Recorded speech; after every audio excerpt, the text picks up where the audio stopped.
On continue la correction des exercices concernant la leçon l'énergie électrique. On est arrivé à l'exercice numéro 2. La tension U égale 24 volts est appliquée entre les bornes d'un conducteur ohmique de résistance 9,6 ohms pendant 8 minutes. La question numéro 1. Calculer l'intensité du courant passant par le conducteur ohmique. Deuxième question. Déduire en joules l'énergie électrique consommée par le conducteur ohmique. يعني تم تطبيق توتر كهربائي يساوي 24 فولت بين مربطي موصل أومي مقاومته تساوي 9,6 أوم وذلك لمدة 8 دقائق. السؤال الأول. احسب شدة التيار الكهربائي المار في الموصل الأومي. 24 volts représente la tension U entre les bornes du conducteur ohmique et 9,6 ohms représente la résistance électrique qui caractérise ce conducteur ohmique.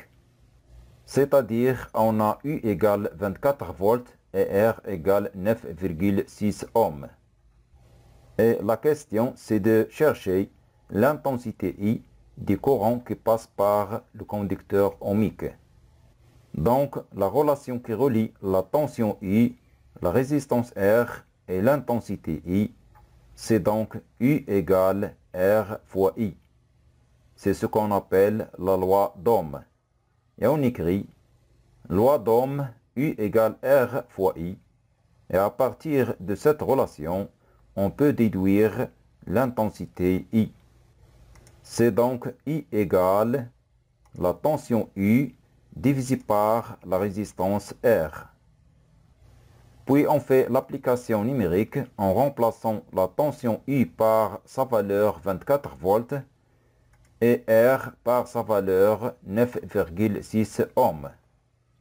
Après le calcul, on obtient donc I égale 2,5 ampères. On passe à la question numéro 2. Déduire en joules l'énergie électrique consommée par le conducteur ohmique. بالنسبة لهذا السؤال نعتمد على العلاقة التي تم التوصل إليها تجريبيا وهي E égale P fois T, tel que E c'est le symbole de l'énergie électrique consommée, P c'est le symbole de la puissance électrique et T, c'est la durée de fonctionnement. On observe que parmi les données, on n'a pas la puissance électrique de ce conducteur ohmique, mais on a la relation qui est établie expérimentalement, c'est P égale U fois I. On remplace dans cette expression E égale P fois T, P par U fois I. On obtient donc E égale U fois I fois T.